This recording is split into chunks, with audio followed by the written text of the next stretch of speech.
I wanted to take a minute to talk to you about the effect of divorce on small children. The reason for that is that it's fairly common that we hear from people when we ask about the effects of the parents' problems and the family circumstances on the kids, that we'll hear somebody say, you know, my kids are too young to really notice this. They don't have any of these 12 thoughts that we talk about in the website that can follow kids who are living in the midst of parent conflict. Well, I would be careful about that. I just had a mediation this week where one parent was saying that the children were too young, even though the children were 3 and 5 years old.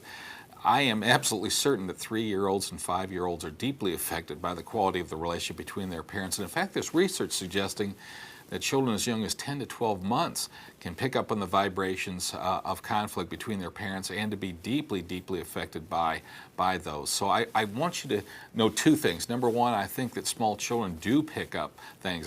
My suspicion is that as our research gets better, we're going to find out that kids even younger, even just well before 10 months of age, and maybe even before their birth in utero. You know, we hear all the time of maybe we should sing to our kids before they're born, and I'm not so sure that that the negative vibrations from parents don't find their ways into the mom's chemistry and maybe even into the being of kids before they're born. But certainly by the time kids are 6 or 8 or 12 months of age, we've got to know that they are affected by what's going on in the home, whatever is reassuring or whatever is sort of an assault on them. The second thing that I want us to remember is that in these early stages, we are building. These are the building block days of what the future relationship is going to be between the mom and dad, and it's important to get off to a good start. So I think that we need to remember that these are fragile kids, and they are absorbent. They're picking up everything. These kids, by the way, they're learning how to speak.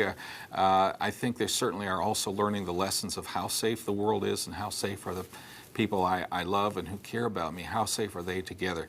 Keep in mind, kids of all ages, certainly young kids, are fragile and highly, highly susceptible to the messages that our relationships send to them.